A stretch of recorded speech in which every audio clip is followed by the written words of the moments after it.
रामकृष्ण रे. पांडुरंगा करू प्रथम नमन, दुसरे चरण संतांच्या त्यांच्या कृपादाने कथेचा विस्तारू. बाबाजी सद्गुरु दास तुका. नाथांची भारुड ही आपली चिंतन मालिका चालू आहे. परंतु आज वैष्णवांचा, भागवत धर्मीयांचा, वारकऱ्यांचा एक मोठा उत्सव, एक पर्व काळ, नृसिंह जयंती असल्यामुळे, भगवान नृसिंहांचं प्रागट्य दिन आज असल्यामुळं आपण नैमित्तिक सेवा म्हणून त्या अनुषंगाने थोडी आज भारुडाची सेवा थांबवून नृसिंह जयंतीनिमित्त सेवा करणार आहोत. तेव्हा या सेवेसाठी जो अभंग आपल्याला, ज्या अभंगावर चिंतन करायचं किंवा सेवा द्यायची आहे, तो अभंग जगद्गुरु तुकोबाराय यांचा हा 4 चरणाचा असा अभंग आहे. अभंग सांगतो आणि मग चिंतन करूया. हा केसर शेवडी घालोनिया स्तंभ फोडी, घालोनिया स्तंभ फोडी, घालोनिया स्तंभ फोडी. ऐशी कृपावंत कोण, ऐशी कृपावंत कोण, माझे विठाई वाचून, माझे विठाई वाचून, माझे विठाई वाचून. करीता आठव धावूनिया घाली कव, घालूनिया घाली कव, धावूनिया घाली कव. ऐशी कृपावंत कोण, ऐशी कृपावंत कोण, माझे विठाई वाचून, माझे विठाई वाचून, माझे विठाई वाचून. तुका म्हणे गीती गाता, नामे द्यावी सायुज्यता, नामे द्यावी सायुज्यता, नामे द्यावी सायुज्यता. ऐशी कृपावंत कोण, ऐशी कृपावंत कोण, माझे विठाई वाचून, माझे विठाई वाचून, माझे विठाई वाचून. भगवान नरसिंहाच्या, भगवान नृसिंहाच्या या प्रागट्य दिनानिमित्तानं आपण थोडंसं चिंतन करूयात. त्या निमित्ताने हा जो अभंग आहे, तुकोबारायांचा अभंग आहे, त्या अनुषंगाने अभंग असल्यामुळे हा अभंग म्हणून दाखवला. हा कैसर अशी उडी घाव धावणी हा स्तंभ फोडी, किंवा घालोनी हा स्तंभ फोडी. ऐशी कृपावंत कोण, माझे विठाई वाचून. भगवान अवताराला येतात. कशा करता भगवान अवताराला येतात आपण बरेचदा चिंतन केलं आहे. मला वाटते राम जन्माच्या प्रसंगी, कृष्ण जन्माच्या प्रसंगी आपण चिंतन केलं. पुन्हा तेच चिंतन मी आज मांडणार नाही. पण एक गोष्ट सांगतो, भगवंत अवताराला येतात कशा करता. मी मागे बोललो होतो, भगवान फक्त राक्षसाला मारण्यासाठी जन्माला येत नाही. नृसिंह भगवान जन्माला आले काय फक्त हिरण्यकश्यपूचा त्या ठिकाणी नाश करण्यासाठी आले का? तर बिलकुल नाही. भगवंताला हिरण्यकश्यपूचा, हिरण्याक्षाचा नाश करणं एवढं कठीण आहे का? अहो, तिथे वैकुंठात राहून भगवान तिथून सुद्धा नाश करू शकतात. पण भगवान काय जन्माला येतात, भगवान अवताराला काय येतात, तर भगवान अवताराला भक्तासाठी येतात. तुकोबारा म्हणतात ना, हो, आम्हासाठी अवतार, आम्हासाठी अवतार, आम्हासाठी. कुणासाठी? आम्हासाठी. आम्हासाठी अवतार. मत्स्य कुर्मादी शुक्र, मत्स्य कुर्म वराह, आणि हा 4था अवतार म्हणजे नृसिंह अवतार आहे. भगवान नृसिंहाचा अवतार हा दशावतारामधील 4था अवतार आहे. पहिला अवतार कुठला? मत्स्य, दुसरा कुर्म, तिसरा वराह, आणि हा 4था जो अवतार आहे हा भगवान नृसिंहाचा अवतार आहे. आम्हासाठी अवतार मत्स्य कुर्मादी शुक्र. मत्स्य म्हणजे मासळीचा अवतार घेतला भगवंताने, कुर्म म्हणजे कासवाचा अवतार घेतला, शुकर म्हणजे वराह अवतार घेतला, आणि हा 4था अवतार हा नृसिंहांचा अवतार आहे महाराज.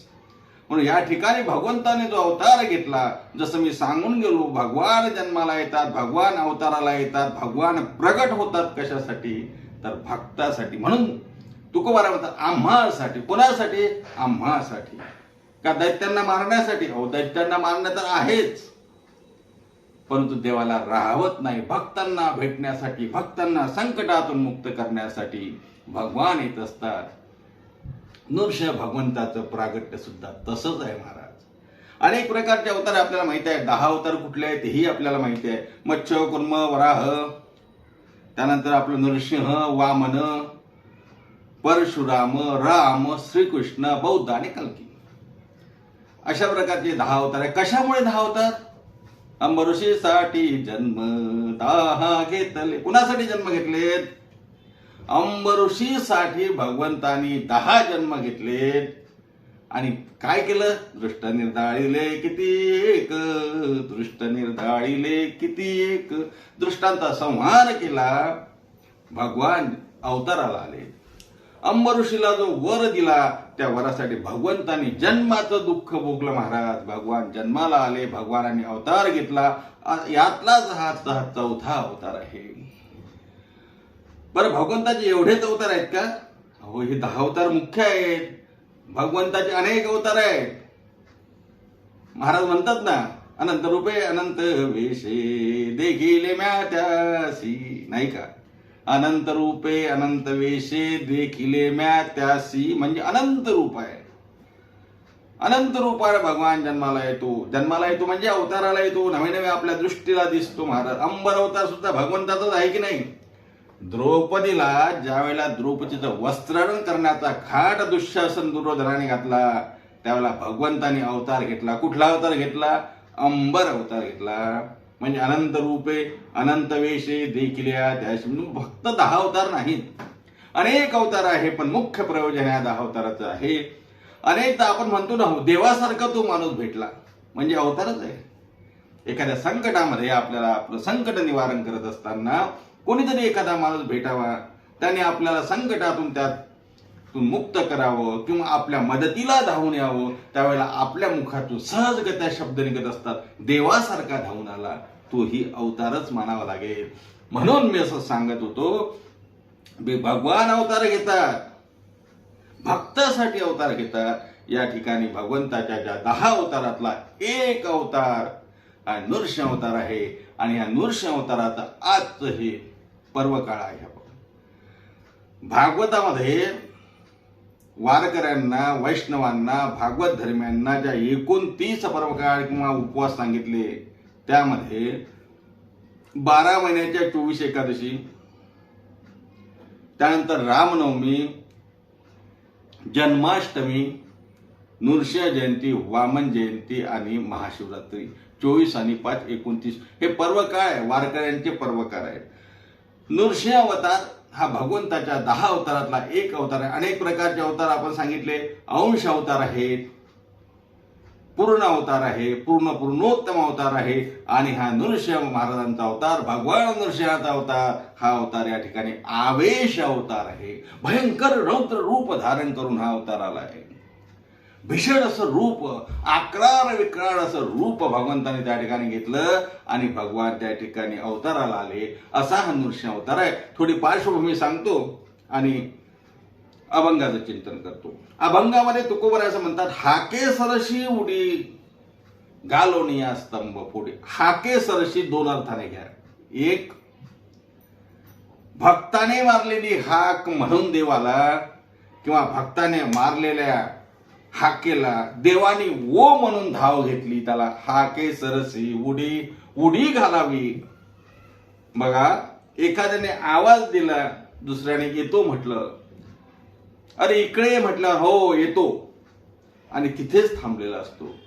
येतो हो येतो ना, गडबड कशाची आहे, हळूहळू येतो. इथे भगवान नृसिंहांचं प्रागट्य असं आहे. महाराज तुकोबाराय म्हणतात, हाके सरशी, आवाज दिल्याबरोबर, पण कसं? चालत चालत, धावत धावत, पाय मोजत मोजत, नाही, उडी घालून. हाके सरशी उडी घालून या स्तंभ फोडी. उडी घातली हो.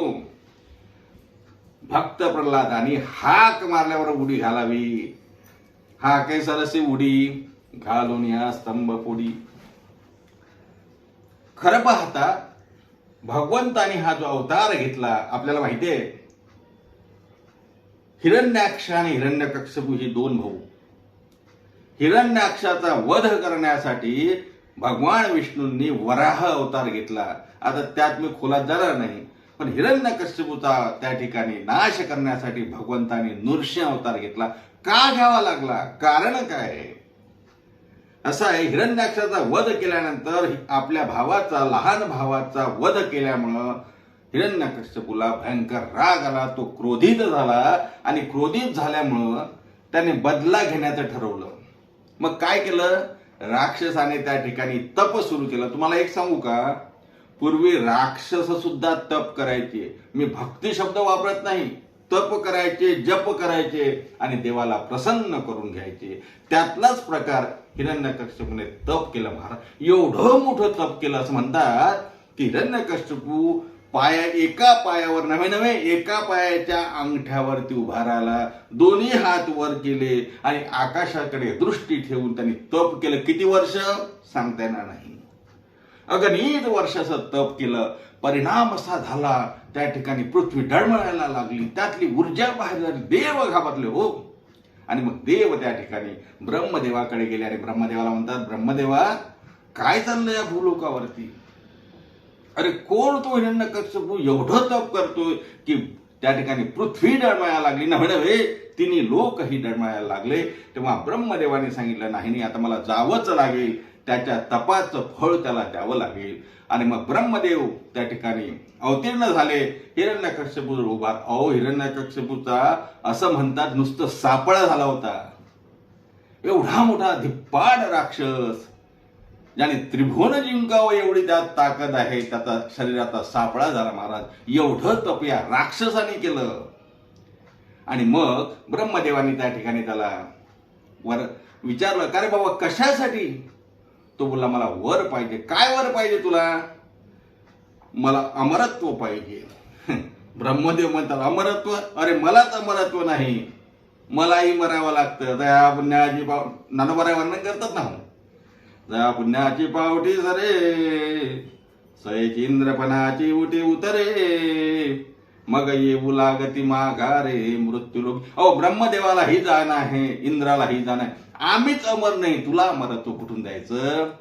पण एक गोष्ट आम्ही करू शकतो, अमरत्वापर्यंत पोहोचण्यासाठी जे काही तू मागशील ते द्यायची माझी तयारी आहे. असं म्हटल्यानंतर मग हिरण्यकश्यपू या राक्षसाने ब्रह्मदेवाला काही वर मागितले. महाराज आपल्याला सर्वांना कथा श्रुत आहे, पण तरीही भगवान नृसिंहांच्या जन्माचं, जयंतीचं, अवताराचं औचित्य साधून काही गोष्टी सांगितल्या पाहिजे म्हणून थोड्या उद्धृत करतो. हिरण्यकश्यपूने वर मागितला, मला मानवाकडूनही त्या ठिकाणी मरण नको, मला प्राण्यांकडून, श्वापदांकडून, पक्ष्यांकडूनही मरण नको. मला शस्त्राने मरण नको, मला अस्त्राने मरण नको, मला खाली मरण नको, मला वर मरण नको,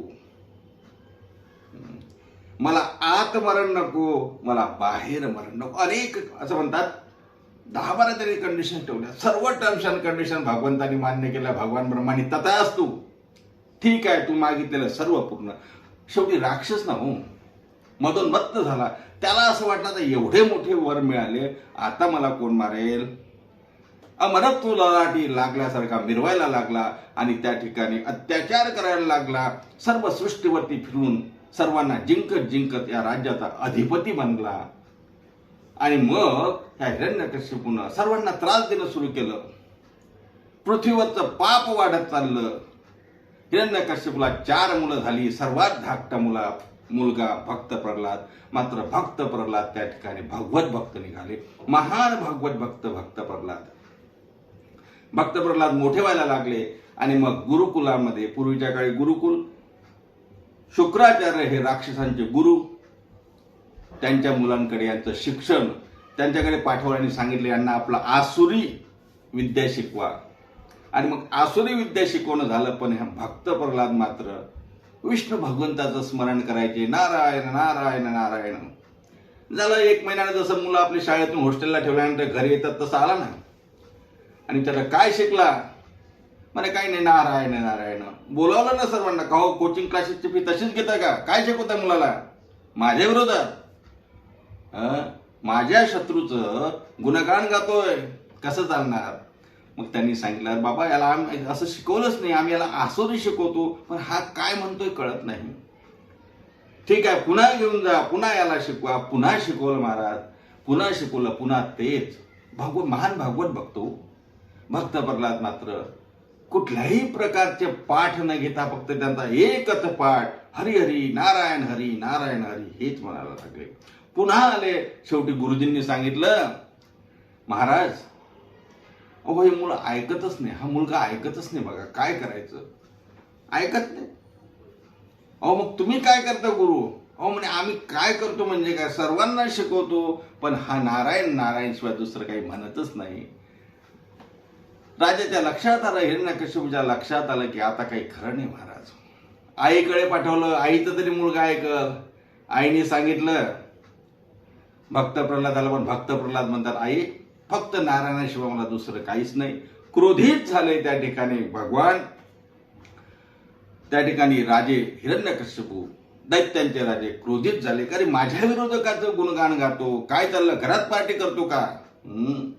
मी कुठल्या पक्षाचा, तू कुठल्या पक्षात, कसं चालणार?" आणि मग भगवंताचं नामस्मरण करणाऱ्या भक्त प्रल्हादाला हिरण्यकश्यपूने त्या ठिकाणी सांगितलं, "तुला हे करता येणार नाही." त्याला बांधून ठेवलं. 14 प्रकारच्या शिक्षा दिल्याचं वर्णन आपल्याला सापडतं. काय शिक्षा दिल्या महाराज? डोंगरावरून खाली ढकलून दिलं, अग्नीमध्ये टाकलं, कढईमध्ये टाकलं, उकळत्या तेलाच्या कढईत टाकलं, अनेक सर्पांच्या विळख्यात सोडलं, अनेक प्रकारचं बांधून ठेवलं. काय काय 14 प्रकारच्या शिक्षा दिल्या. आपल्याला माहिती आहे, मला असं वाटतं आपण होळी विशेष प्रवचनामध्ये होलिकेचा जो कथा सांगितली ती ही यातलीच आहे. त्या ठिकाणी अग्नीमध्ये होलिकेने घेऊन बसल्यानंतर सुद्धा होलिका त्या ठिकाणी गेली आणि भक्त प्रल्हाद वाचले. ही कथा आपल्याला चांगल्या प्रकारे माहिती आहे, नाही का? तेव्हा अशा प्रकारचे अनेक त्रास देऊन, अनेक विघ्न त्याच्यावरती आणून, त्याला त्रास देऊन, त्याचा जाच त्याला देऊन, त्याला डगबगण्याचा प्रयत्न, त्याला मारण्याचा प्रयत्न हिरण्यकश्यपूने केला. परंतु हिरण्यकश्यपू प्रत्येक प्रयत्नामध्ये विफल ठरले. त्याचं कारण काय आहे? कारण भगवान त्याच्या पाठीशी होते, विष्णू भगवान त्यांच्या पाठीशी होते, म्हणून त्याचं काहीही झालं नाही. एवढा त्रास दिला तरी प्रल्हादाने सोडलं का हो? नामस्मरण नाही ना. तुकोबारे म्हणतात ना, "प्रल्हादासी पिता करीतो जाचनी, प्रल्हादासी पिता करीतो जाचनी, परितो स्मरे मनी नारायण, परितो स्मरे मनी नारायण, प्रल्हादासी पिता करीतो जाचनी, परितो स्मरे मनी नारायण." नारायण नारायण नारायण हात ध्यास मारा. शेवटी हिरण्यकश्यप आता कंटाळला. काय करावं? भर सभेमध्ये बोलावलं महाराज. भक्त प्रल्हाद लहान बाळ त्या ठिकाणी आणलं, बांधून ठेवलं. कुठे बांधलं? खांबाला बांधलं. आणि विचारतो, "का रे, मी तुला एवढा त्रास देतो तरी तू त्यातून वाचतोच आहे, काही तुझी प्रतिक्रियाच नाही, उलट बोलत नाही, काही करत नाही, प्रत्येक संकटातून तू वाचतो, काय काय कारण काय आहे?" भक्त प्रल्हाद म्हणतात, "ओ भगवान विष्णूचा मी भक्त आहे, मी भगवत भक्त आहे, तो माझं रक्षण करतो." "कुठे आहे तो? कुठे आहे?" "अहो तुमच्यात आहे, माझ्यात आहे, खाली आहे, वर आहे, सर्वत्र आहे ना. विठ्ठल जळी स्थळी भरिला, नाही का, रीता ठावा नाही उरला, आज म्या दृष्टीने पाहिला, विठ्ठलची विठ्ठलची." सर्वत्र मला तोच दिसतो आणि मला तेच आवडे निरंतर हेची ध्यान, मला दुसरं आवडत नाही. मी फक्त आणि फक्त नारायण नारायण हा जप करतो, कारण तो सर्वत्र आहे. म्हणजे सर्वत्र आहे. ज्या खांबाला तुला बांधून ठेवलं त्या खांबात आहे का? हो, त्या खांबात आहे महाराज. असं म्हटल्याबरोबर हिरण्यकश्यपूने त्या खांबावरती लात मारली. शांती ब्रह्मश्री संत एकनाथ महाराज वर्णन करतात, "दुर्जन तो लात मारी खांबावरी, दुर्जन तो लात मारी खांबावरी, स्तंभी नर हरी प्रगटला, स्तंभी नर हरी प्रगटला, स्तंभी नर हरी प्रगटला." तेव्हा वैशाख शुद्ध चतुर्दशीच्या दिवशी भगवान नृसिंह खांबातून त्या ठिकाणी प्रगट झाले. नाथराय म्हणतात स्तंभी नरहरी प्रगटला. अशा प्रकारे भगवान नरसिंहाचं प्रागट्य झालं. भगवान नरसिंहाचं प्रागट्य झालं. त्यांना आपण सर्वजण नमन करूया. भगवान नृसिंह भगवान की जय. एकदा भगवान नरसिंहाचं भजन करू. नरहरी नारायण नरहरी नारायण नारायण नारायण नरहरी नारायण नारायण नारायण नरहरी नारायण नरहरी नारायण नरहरी नारायण नरहरी नारायण नरहरी नारायण. भगवान नृसिंह त्या ठिकाणी प्रगट झाले महाराज. आणि प्रगट झाल्यानंतर असं म्हणतात, आपल्याला असं वाटते की भगवान नृसिंहाचा अवतार हा सायंकाळी झाला, पण काही महात्म्यांच्या मुखातून मी जे ऐकलं, भगवान नृसिंहाचं प्रागट्य दुपारी 12 वाजता झालं. हिरण्यकश्यपूचा वध हिरण्यकश्यपूला सायंकाळच्या वेळेला मारलं, पण भगवान 12 वाजता भगवंताचं प्रागट्य झालं असं म्हणतात. तेव्हा 12 ते 5-6 वाजेपर्यंत भगवंताचं म्हणजे नृसिंह परमात्म्याचं आणि हिरण्यकश्यपूचं घनघोर युद्ध झालं. आणि मग जशी जशी सायंकाळची वेळ यायला लागली तसं तसं त्या ठिकाणी, कारण भगवंताला माहिती होतं यांनी वर प्राप्त केलेले आहे, तसा हा मरणार नाही, कारण देवाचे वर आहेत ना महाराज. तेव्हा सायंकाळची वेळ झाली. सायंकाळची वेळ झाल्या झाल्या भगवान नृसिंह आणि हिरण्यकश्यपूला ओढलं. उंबरठ्यावरती उभे राहिले, कारण आतही नाही आणि बाहेरही नाही. त्याला घेतलं, मांडी वर केली, मांडीवर त्याला ठेवलं. एका पायावर उभे राहिले, मांडीवरती त्याला केला. वर नाही, खाली नाही, दिवस नाही, रात्र नाही, कारण सांजेची वेळ आहे. आणि मग त्या ठिकाणी काय केलं? शस्त्र नाही, अस्त्र नाही, भगवंताने आपले नख त्या ठिकाणी नखाचा वापर केला. आणि नखाचा वापर केला. महाराज वर्णन करतात, दावोनिया हरी आडवा तो घेतिला, दावोनिया हरी आडवा तो घेतिला, हृदयी वितारला हस्तनखी. नखाने, हाताचे नख आहे ते नख भगवंताने हिरण्यकश्यपूच्या पोटामध्ये टाकले आणि त्याचा त्या ठिकाणी प्राण शोषून घेतला. रक्तबंबाळ झालेला हिरण्यकश्यपू महाराज. आणि तेही सांगू, भगवंताचं जे रौद्र रूप त्या ठिकाणी पाहायला मिळालं. भगवंताने जे डरकाळी फोडली, खांबावरती लात मारली दुर्जनाने आणि भगवान बाहेर आले आणि जोरात भगवंताने आळोळी ठोकली. आलो, कारण प्रल्हादाने बोलवलं ना, हा कैसरसी उडी घातली. स्तंभातून भगवान आले, ओ म्हणून आवाज दिला. ब्रह्मांड दण आणलं, तिन्ही लोक दण आणले. आणि भगवंताचा तो रौद्र अवतार बघून सर्वजण घाबरायला लागले महाराज. नुसतं राक्षस नाही हो, देव सुद्धा घाबरायला लागले की काय होईल. आणि मग अशा प्रकारे क्रोधिष्ट झालेले भगवान नृसिंह यांनी त्या ठिकाणी हिरण्यकश्यपूचा वध केला महाराज. भगवंताच्या अंगावरती सर्व रक्त उडालं हिरण्यकश्यपूचं. भगवान लाल बुंद झाले. भयानक भयावह असं भगवंताचं रूप त्या ठिकाणी दिसायला लागलं. नामदेव महाराज वर्णन करतात, मानव शरीर सिंह वदन हरी, गुरु तो करी देव राव, अवतार वेळा वैशाख माशी, चतुर्दश संदाशी अर्धबिंबी. त्या ठिकाणी अशा शस्त्राने न मरे ऐसावर होता, म्हणून नखे त्याचा अंत केला. नखानी मारलं महाराज. राज्य वर राखुनिया वध केला पायी, दासाची नवाई वाढवित, पाचारीला सारखे पावे ऐसे सवे बराडी. गुरु करतोय, कारण सिंह आहे ना, अर्धा सिंह आणि अर्धा न, गुरु करत. शेवटी देव घाबरले, म्हणे आता याला शांत कसं करावं. मग बायकोनं नवरा शांत होते असं म्हणतात. मग लक्ष्मीला सांगितलं, लक्ष्मी जा बरं विष्णू भगवंताला म्हणजे नरसिंह भगवंताला शांत करा. लक्ष्मी म्हणे आता नाही, आता ही केस माझ्या आटोक्याच्या बाहेर आहे, मला जमणार नाही. लक्ष्मी माता गेल्या, पण नृसिंह भगवंताचं ते आवेश भयंकर रूप बघून लक्ष्मी माता सुद्धा वापस आल्या. मग आता काय करायचं, कोणी त्यांना शांत करायचं. तर मग ज्यांच्यासाठी आले ना त्या भक्त प्रल्हादाला विनवणी केली. सर्व देवांनी भक्त प्रल्हाद भगवान नरसिंहासमोर गेले. भगवान नरसिंहाचे गुणगान गायले. भगवंतानी भक्त प्रल्हादाला आपल्या कडेवरती घेतलं. भरपूर चिंतन आहे, भरपूर कथा, आपल्याला कथाभाग वाढवायचा नाही, पण एवढंच सांगतो, भक्त प्रल्हादाला कडेवरती घेतलं आणि नृसिंह भगवान त्या ठिकाणी शांत झाले. असं हे नृसिंह भगवंताचं प्रागट्य, असं हे नृसिंह भगवंताचं येणं. आणि मग भक्त प्रल्हादासाठी म्हणजे भक्तांसाठी देवाचं येणं, त्यालाच माहित आम्हासाठी अवतार मच्छकुर्मादी सुकर. त्याचं नाव घेतल्याबरोबर तो धावत येतो ना, मोहे धावे घाली पाना, नाव येता पंढरी राणा. प्रल्हादाकारणे स्तंभी अवतार केला. प्रल्हादाकारणे स्तंभी अवतार केला. विदारुणी दैत्य प्रेमे पाना पाजेला. पांडुरंगे अशा प्रकारे भगवान त्या स्तंभातून प्रकट झाले. तेच तुकोबारा या भंगातून सांगतात की हा केसर अशी उडी घालून या स्तंभ फोडून आले. आणि अशा प्रकारचं कोणी येऊ शकते का? महाराज म्हणतात नाही, कोणी या संकटात येणार नाही, कृपाळूच येऊ शकतात.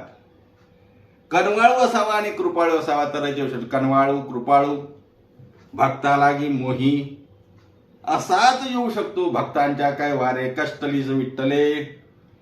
भक्तांच्या कैवार ज्याला आहे तोच येऊ शकतो. म्हणून तुकोबारा या दुसऱ्या चरणामध्ये सांगतात की ऐशी कृपावंत कोण, ऐशी कृपावंत कोण. असं एवढं कृपावान कोणी नाही. माझ्या देवाशिवाय, माझ्या विठोबाशिवाय, माझ्या विष्णूशिवाय, माझ्या नारायणाशिवाय, माझ्या विठाई वाचून ऐशी कृपावंत कोण. असं कृपावंत कोणीच नाही. महाराज म्हणतात त्यांचा जर आठव केला तर काय, तिसऱ्या चरणात सांगतात करिता आठव धावून या खाली कव. त्यांचा आठव केल्या तो धावून येतो. आठव कुणाचा करावा आणि विसर कुणाचा पडावा याचंही काही तंत्र आहे. महाराज तुकोबाराचा अभंग आपल्याला माहिती आहे ना, विसर कशाचा पडावा आणि आठव कशाचा करावा. तुकोबारा म्हणतात देवा देहाचा विसर पाडी मज, देहाचा विसर पडावा आणि देवाचा आठव व्हावा. मी कशासाठी सांगतो, या ठिकाणी अभंगामध्ये आलाय आठव, करिता आठव. मग आठव कोणाचा करावा, देवाचा आठव करावा. आणि विसर कोणाचा पडावा, तर देहाचा विसर पाडी मज. तुकोबारा म्हणतात देवा आता ऐसा करी उपकार, देवा आता ऐसा करी उपकार. देहाचा विसर पाडी मज, तरीच हा जीव सुख पावे माझा. देहाचा विसर पडावा आणि देवाचा आठव व्हावा. आणि मग देवाचा आठव करत राहिला की मग तो धावून येतो. हा केसरशी उडी घालून या स्तंभ फोडी. अर्थात भक्त प्रल्हादासाठी जर धावून येतो तर मग सर्वांसाठी धावून यावं लागेल. पण त्यासाठी भक्त प्रल्हाद बनावं लागतं. आणि भक्त प्रल्हाद बनण्यासाठी काय करावं लागतं ते तुकोबारा या अभंगाच्या शेवटच्या चरणात सांगतात की तुका म्हणे गीती गाता, तुका म्हणे गीती गाता, नामे द्यावी सायुज्यता, नामे द्यावे सायुज्यता. ऐशी कृपावंत कोण. तुकोबारा असं म्हणतात की गीती गाता, गीत गायलं पाहिजे. कुणाचं, भगवंताचं गीत गायलं तर मग तो हा केसरशी उडी घालतो. आणि मग गीत गायत, मग तुम्ही म्हणाल आम्हाला गीत येत नाही, आम्हाला चाल येत नाही, आम्हाला कंठ नाही, आम्हाला गळा नाही, आम्हाला स्वर नाही, आम्हाला ताल नाही, नाही का. रामकृष्णी गीतिगात टाळाची पळ्या वाजवित. बरेच ठिकाणी गीतिगात शब्द आलाय की नाही. भावे गावे गीत, गीत गावं.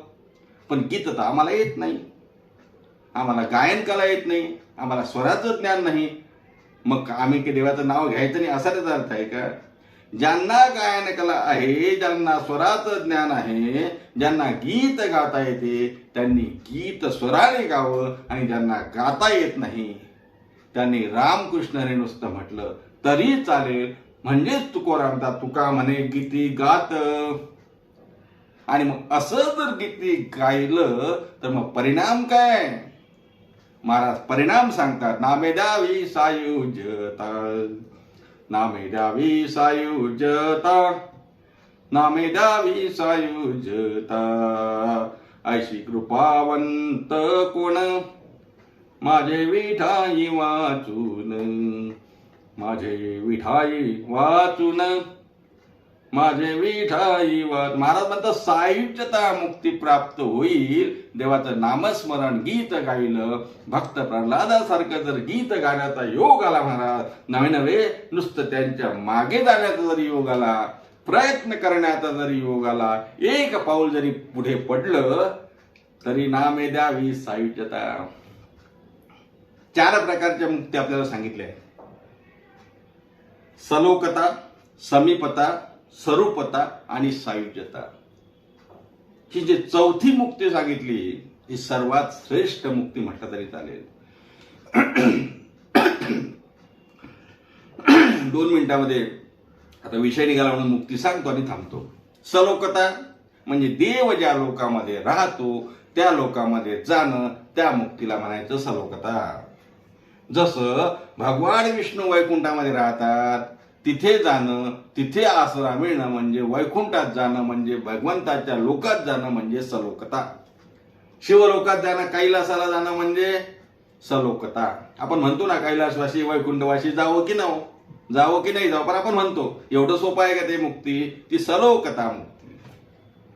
स्वरूपता मुक्ती, स्वरूपता म्हणजे देवाच्या रूपाला प्राप्त होणं. नामदेवराय आता जास्त लांबवत नाही, पण नामदेवराय पंढरपूरच्या पांडुरंगानं काही काळासाठी म्हणजे एका दिवसासाठी, एका तासासाठी नामदेवरायाला विटेवर बसवलं. स्वरूपता, सलोकता, स्वरूपता. त्यानंतर समीपता. समीपता म्हणजे समीप म्हणजे जवळ असणं. समीप शब्दाचा अर्थ आहे जवळ, आणि समीपता म्हणजे देवाच्या जवळ. गोपाळ देवाच्या जवळ होते, नामदेवराय भगवंताच्या जवळ होते. नामदेवरायच्या हातचं देव जेवायचे नाही का, जनाबाई सोबत नामदेवराय दळण करायचे. समीपता. आणि शेवटची मुक्ती जी आहे सायुज्यता, म्हणजे जीवाचं शिव बनणं म्हणजेच देव बनण्याला सायुज्यता असं म्हणतात. तुकोबाराय अभंगामध्ये तेच सांगतात. तुका म्हणे किती गाता, नामे द्यावी सायुज्यता, नामे द्यावी सायुज्यता. ही सायुज्यता मुक्ती मिळू शकते कशाने? नामे गीत गाता, नामस्मरणाने, भगवत स्मरणाने, भगवंताचं गीत गाल्याने, भगवंताचे गुणानुवाद वर्णन केल्याने अशा प्रकारची सायुज्यता मुक्ती मिळते.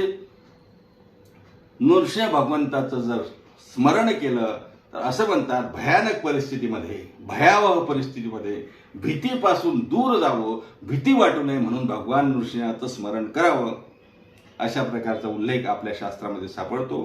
तेव्हा भगवान नृसिंहाच्या या प्रागट्य दिनानिमित्त, त्यांच्या अवतार दिनानिमित्त भगवान नृसिंहाच्या चरणी आपण कोटी कोटी प्रणाम करू आणि भगवान नृसिंह भगवंताला आपण वंदन करून त्यांच्या चरणी कोटी कोटी प्रणाम करून विनंती करूया की आम्हालाही भयमुक्त कर, आम्हालाही भीतीमुक्त कर, आम्हालाही संकटाशी सामना करण्याची ताकद दे, आमच्यावरही भक्त प्रल्हादावरती केलं तसं प्रेम कर. एवढीच आपण त्या ठिकाणी भगवंताकडे प्रार्थना करूया. आणि माऊली ज्ञानोबाराय, माऊली तुकोबाराय, शांतीब्रह्मनाथ महाराज आपल्याला त्या दृष्टीनं जाण्यासाठी, ती वाट दाखवण्यासाठी वेळोवेळी आपलं बोट धरून आपल्याला पुढे नेऊत, अशा प्रकारची कामना आपण करूया. आणि आज इथेच थांबूया. ही आजची नैमित्तिक भगवान नृसिंहांच्या चरणी केलेली सेवा समर्पण करू. पुन्हा भेटूया पुढच्या भागामध्ये आपलं चालू असलेलं भारुडाचं चिंतन घेऊन, भारुडाचा एक पुढचा अभंग घेऊन पुढच्या भागात नक्की भेटूया. तोपर्यंत सर्वांना रामकृष्ण हरी. एकदा भजन करूया. श्री भानुदास श्री एकनाथ, श्री भानुदास श्री एकनाथ, श्री भानुदास श्री एकनाथ, श्री भानुदास श्री एकनाथ, श्री भानुदास श्री एकनाथ, श्री भानुदास श्री एकनाथ. पुंडलिक वरदे विठ्ठल श्री ज्ञानदेव तुकाराम, दत्तात्रय जनार्दन श्री एकनाथ. माऊली ज्ञानेश्वर महाराज की जय. भगवान नृसिंह महाराज की जय.